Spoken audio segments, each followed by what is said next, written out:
어버이날, 어버이 주간이죠. 그 자리에 계셔 주셔서 감사드립니다. 그래도 아버지는 아버지고 어머니는 어머니십니다. 그 자리에 계셔 주셨기 때문에 그 자녀들이 오늘 이렇게 삶을 살아갈 수 있게 된 것이죠. 참으로 감사드립니다. 저도 이제 아이를 낳고 키워보니까 이제 그 마음이 조금 이렇게 이해가 되는 거예요. 예전엔 더 얼마나 힘들게 사셨겠어요. 자녀들을 키우면서.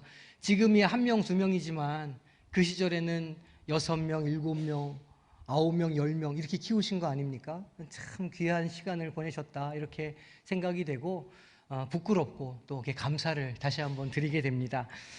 제가 이제 가끔 동기 목사들을 만날 때가 있어요. 지지난 주에도 제가 이제 서울의 정릉에 이 개척 아닌 개척을 시작하시는 목사님이 계셔가지고 가서 이제 그 개척 예배, 그러니까 예배를 드린다고 해서 예배를 드리고 이렇게 왔습니다. 그런데 동기들을 만나면 그렇게 제 딸 아이 수아 안부를 물어요. 왜냐하면 제가 신대원 다닐 때 가끔씩 딸을 데리고 학교를 갔었습니다. 그래서 자리 뒤에다 이렇게 앉혀놓고 사탕 주고 동화책 주면 그 신대원 교실에 뒤에 앉아가지고 같이 이렇게 하고, 사진 보시죠? 이렇게 앉아가지고 같이 공부를 했거든요. 우리 둘째 딸은 이미 취학 전부터 신학 교육을 받은 어린이입니다. 무서운 아이인 거죠. 그러니까 이제 이렇게 이 아이를 자꾸 봤기 때문에 동기들을 만나면 수아는 잘 지내냐 저한테 이렇게 이제 물어보는 거예요. 제가 수아 이제 대학생이야 이렇게 하면 깜짝 놀라는 겁니다. 자기들 나이 먹는 건 생각 안 하고 애들 크는 것만 보이는 거죠. 벌써 대학생이냐? 그러면 아들은 지금 대학교 다니냐? 그럼 제가 이제 우리 아들은 대학원생이야 이렇게 하면 또 한 번 놀랍니다. 아니 형님은 정말 좋겠어요. 너무 부럽습니다. 이제 애들 다 키웠네요. 그런 이야기를 저한테 해주는 거예요. 제가 그 마음이 이해가 되죠. 그 풀타임으로 이렇게 교회 사역하면서 이제 제 동기들은 나이가 한참 저보다 어리니까 아이들이 이제 뭐 중학생도 있고 고등학생도 있고 조금 느린 친구들은 초등학생도 있고 뭐 이렇잖아요. 그러니까 그렇게 아이를 키우면서 풀타임으로 이렇게 사역하는 일이 쉽지가 않은 겁니다. 뭐 교육자들만 그렇겠어요? 우리 사회 나가서 우리 자녀들 손주 키우는 거 보면 얼마나 그 애 하나 둘 키우면서 막 그렇게 어려움을 말하고 그렇게 합니까? 그러니까 제가 그 마음을 알잖아요. 그래서 그 친구들을 위로하는 겁니다. 괜찮아, 다 지나간다, 금방이다, 이렇게 위로를 이제 해주게 되는 거예요. 하지만 그렇게 위로하는 제 자신을 이렇게 보면서 너나 잘해라 이런 제가 생각을 하게 됩니다. 왜냐하면 그 아이가 크면 또 다른 어려움을 경험하게 되는 거예요. 어렸을 때는 애들 다칠까 뭐 할까 이렇게 고민하지만 아이들이 장성한 이후에는 또 장성했기 때문에 부모님이 경험하는 고민과 어려움이 늘 존재한다는 겁니다. 그래서 그 자녀를 양육하는 일은 아이들이 대학에 간다고 끝나는 게 아니라는 것이죠. 또 다른 형태의 문제들을 만나게 되고 여전히 부모로서의 능력을 시험받게 되는 겁니다. 결국은 기도할 수밖에 없구나 이런 결론을 갖게 되는 것이죠. 그렇게 눈물로 애타하며 키운 자녀들이 가정 안에서 부모의 모습을 보고 자라게 되고 그런 방식으로 가족이 의미 있어지고 하나님의 말씀을 담은 그릇으로 이렇게 변해가게 되는 것이죠. 그런데 오늘날의 사회는 그렇게 가정이 아름답게 세워져 가도록 그냥 내버려 두지 않습니다. 많은 사람들이 어떤 어려움을 토로하냐면 점점 가족 사이가 멀어진다 이런 이야기를 하는 거예요. 아들이 커가면서 점점 아버지를 떠나가는 것 같다. 딸들이 점점 자라면서 엄마의 품을 떠난다. 대화가 되지 않는다. 이렇게 이야기를 하는 겁니다. 또 부부들은 어떻습니까? 시간이 지나면 점점 부부 사이의 연결고리가 약해지고 친밀감이 사라지게 되는 것이죠. 특히나 지난 몇 년간 지속된 전 세계적인 팬데믹이 이런 가족 구조에 아주 많은 영향을 더 미쳤습니다. 짧지 않은 시간이었지만 이동안 많은 가정에서는 경제적인 어려움도 경험하고 또 자녀들은 사회적인 관계를 제대로 맺지 못하는 그런 시대를 우리가 지나게 되었던 것이죠. 제 아들만 해도 팬데믹 첫 해에 대학생이 됐다는 거 아닙니까? 그러니까 3년에 대학교 1학년, 2학년, 3학년을 팬데믹 아래에서 지낸 거예요. MT도 없고 축제도 없고 동기 모임도 없고 그런 시간을 보내는 겁니다. 그러면서 많이 억울해했어요. 왜 내가 하필이면 이때 대학에 들어가서 그 많은 사람들이 꿈꾸는 대학생활도 내가 못했다. 이제 이런 이야기를 하는 거예요. 4학년이 돼서야 축제도 가보고 선후배 동기 모임도 가고 이런 경험을 했다는 것 아닙니까? 그러니까 이 팬데믹이 우리 가정에 많은 어려움을 경험하게 했다는 거예요. 또 팬데믹으로 인해서 갑자기 늘어난 인터넷의 여러 모임들이 있죠. 또 오늘 우리의 삶까지도 바꾸어 놓게 되었습니다. 생각해 보시면 코로나 이전에는 예배 실황을 유튜브로 방송하는 교회가 그렇게 많지 않았어요. 대형 교회들 정도가 이렇게 유튜브로 교회의 예배를 실황을 중계했지 작은 교회들은 전혀 그런 것들을 할 생각을 하지 않았다는 겁니다. 그런데 팬데믹이 딱 닥치고 교회에 모이지 못하니까 작은 교회든 큰 교회든 유튜브를 통해서 예배 영상을 라이브로 이렇게 내보내기 시작했고, 팬데믹이 끝난 지금까지도 여전히 라이브로 예배를 드리는 사람들이 꽤 많이 있다는 겁니다. 예배의 모습도 이렇게 바뀌게 된 것이죠. 이러한 사회적인 변화 속에서 우리는 가족의 본질적인 가치가 무엇인지를 고민하게 되고 물어보게 되는 겁니다. 가족은 단순히 같은 공간을 공유하는 사람들의 집합이 아니죠. 가족은 서로를 돌보고 각자의 성장을 위해서 지원하고 힘든 시간을 함께하며 희생하고 헌신하는 사람들이 모여 있는 곳이 가정이고 가족이라 할 수 있습니다. 물론 우리의 신앙에 있어서도 이 가족은 아주 중요한 주제입니다. 특히 오늘 본문인 요한복음 17장을 보면 예수님께서는 제자들이 하나님의 말씀을 통해서 성결하게 될 것을 기도하시면서 그들을 뭐라고 부르냐면 하나님께서 나에게 주신 사람들이라 이렇게 말합니다. 이 다른 말로 나에게 주신 가족이라 그런 뜻인 것이죠.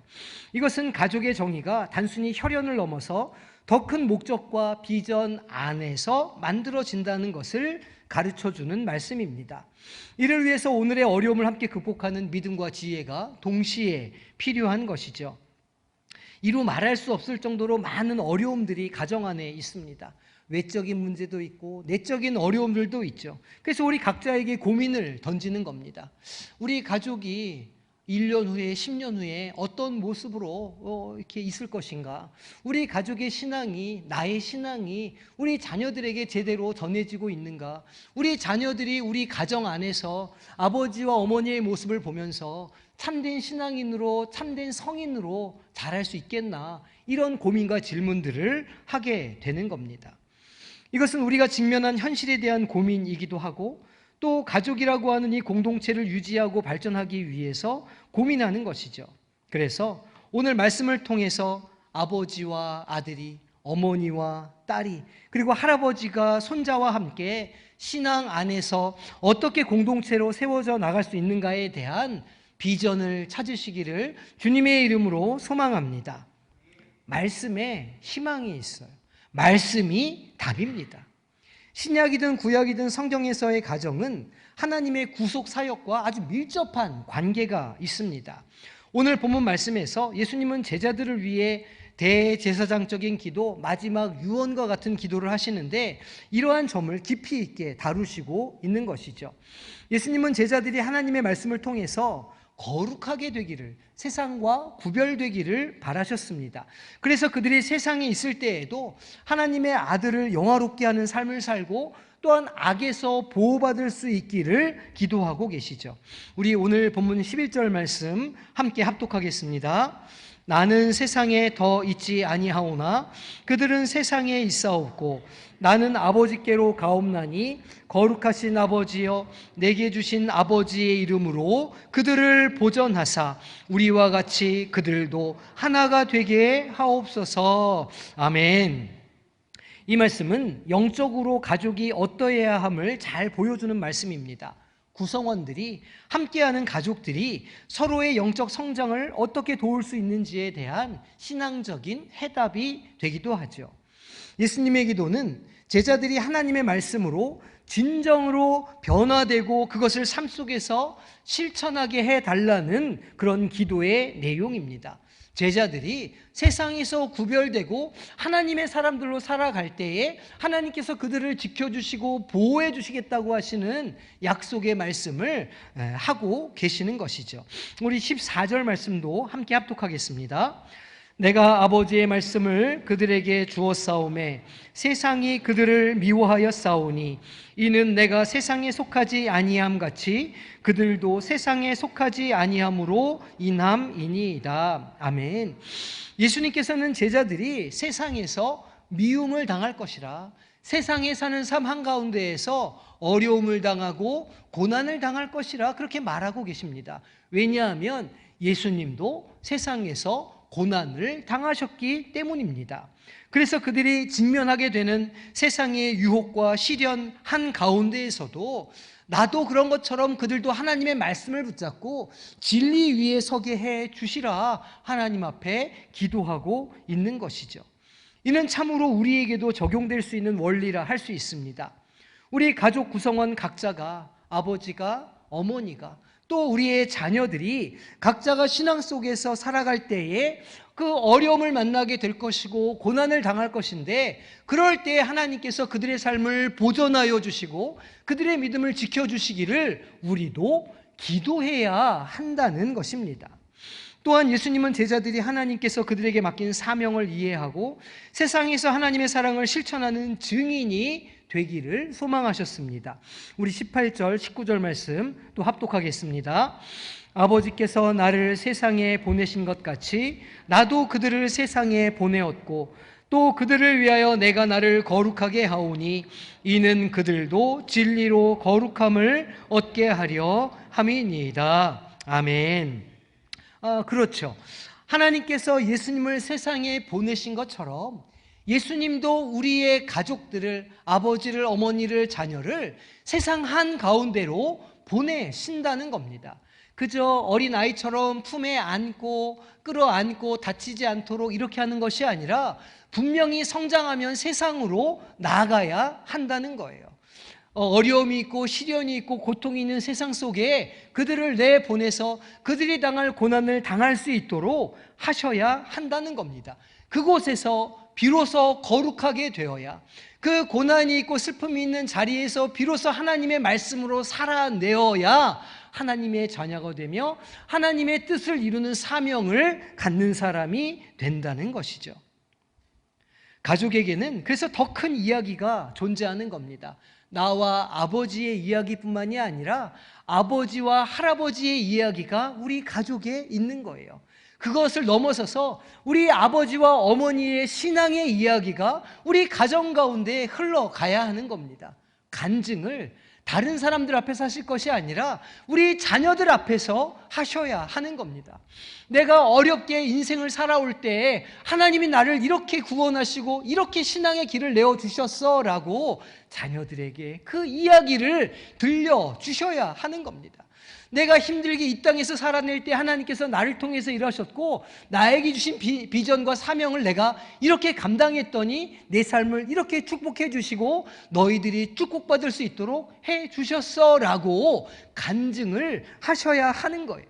그래야 자녀들의 심령 가운데 나의 인생의 아버지처럼 어머니처럼 하나님께서 일하시는 것을 경험할 수가 있구나 깨닫게 되고 알게 된다는 것이죠. 내 인생은 그저 나만의 것이 아니라 우리 가정의 것이기도 하고 하나님의 것이기도 하구나, 이것을 알게 된다는 겁니다. 그러니 가족들이 모일 때에 이 신앙의 간증들을 하셔야 하는 것이죠. 이를 통해서 우리는 개인적으로나 공동체적으로 하나님의 나라가 어떻게 나의 인생 가운데, 우리 가정 가운데 우리 아버지의 삶을, 어머니의 삶을 바꾸고 인도해 내었는지를 깨닫게 되고 알게 된다는 것이죠.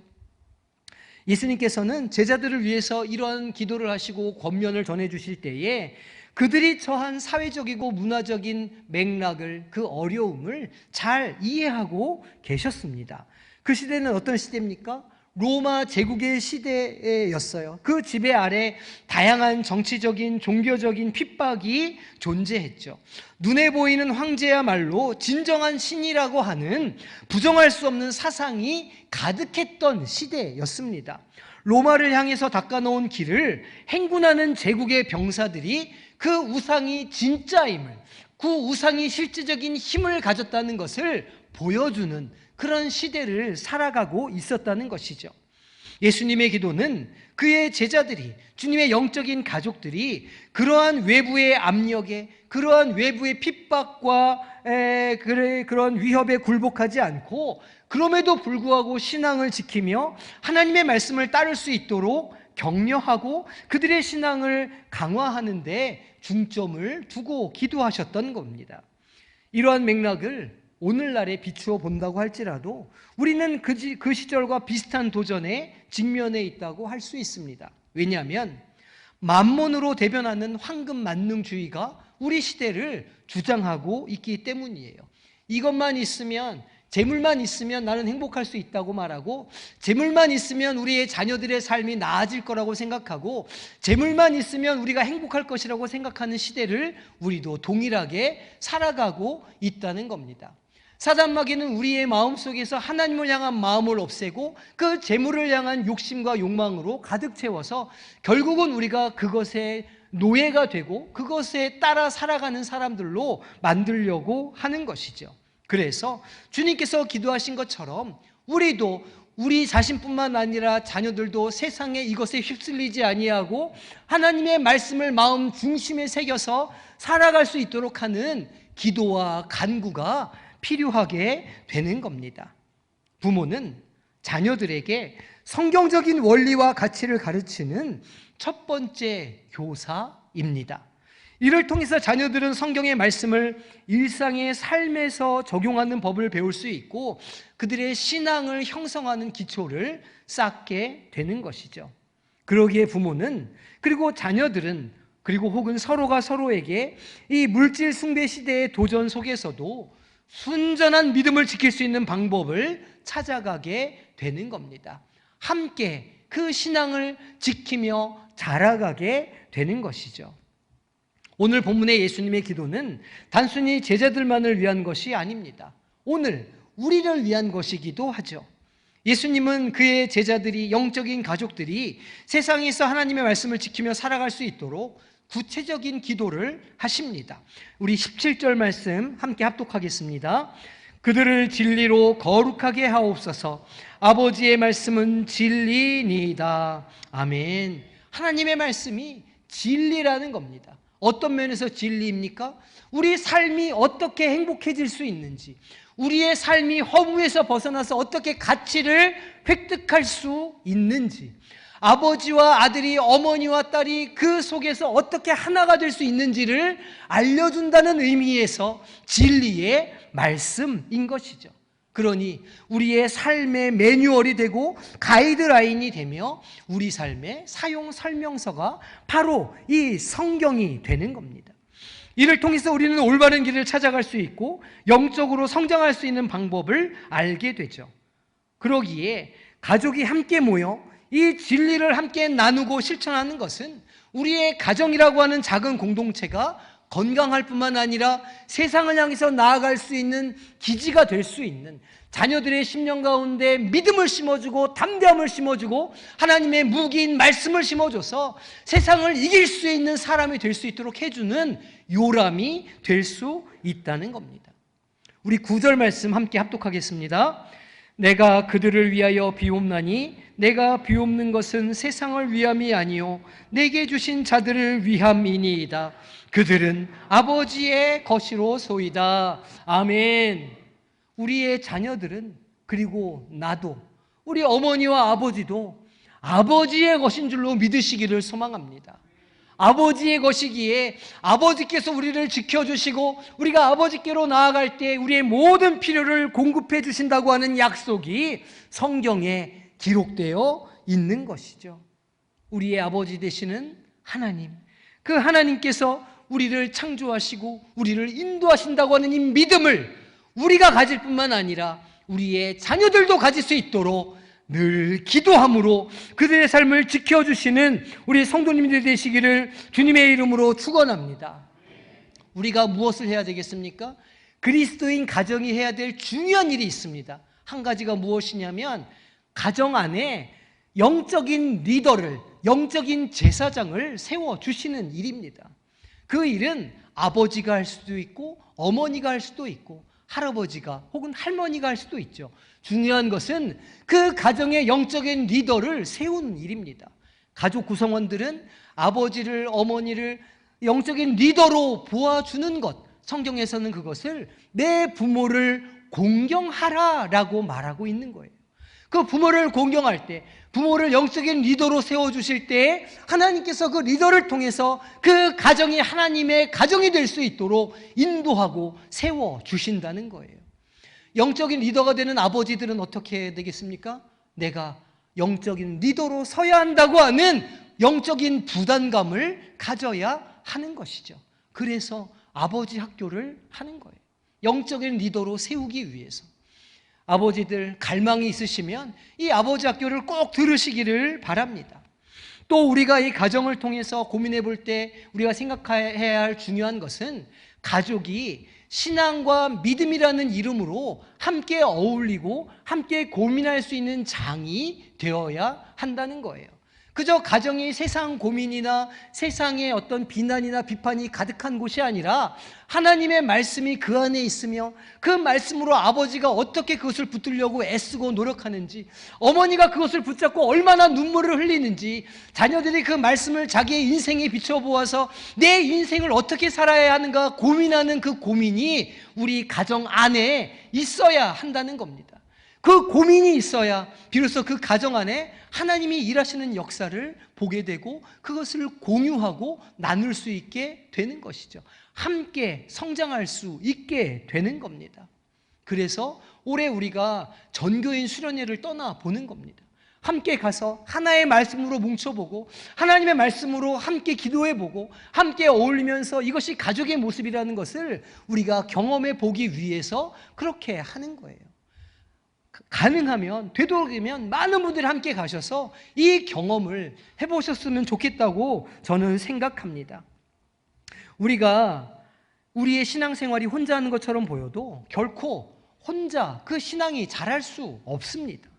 1인 가구는 1인 가구라 부르지 않고 가정이라 부를 수가 없습니다. 그냥 1인 가구라 부르는 것이죠. 가정은 공동체이며 함께 세워지도록 창조되었습니다. 혈연만 가족인 것은 아니죠. 우리의 이웃이, 우리의 교회 지체들이 나의 가족이기도 합니다. 중요한 것은 우리의 신앙 성장이 나만의 것이 아니라는 것이죠. 나만의 책임도 아니고 나만 누릴 수 있는 것도 아니라는 겁니다. 우리는 함께 성장할 수 있습니다. 함께 아파하고 함께 즐거워하는 가운데 신앙이 자라가죠. 성숙해 가게 됩니다. 가정의 달인 5월 한 달을, 아니 앞으로의 모든 시간을 영적으로 가족이 된 우리 모두가 함께 행복한 가정으로, 행복한 공동체로 성장해 가시기를 주님의 이름으로 축원합니다. 축원합니다. 기도하겠습니다. 하나님 감사합니다. 오늘 이 복된 어버이 주일 우리를 불러주시고 귀한 말씀을 들려주셨사온데, 어버이는 어버이로, 자녀는 자녀됨으로 하나님께 영광 돌리는 삶을 살게 하여 주시고, 하나님으로 인하여 하나님께서 주시는 행복과 능력으로 인하여 함께 성장해가는 우리 모든 권속들이 되게 하여 주시옵소서. 감사드리며 예수님의 이름으로 기도하옵나이다. 아멘.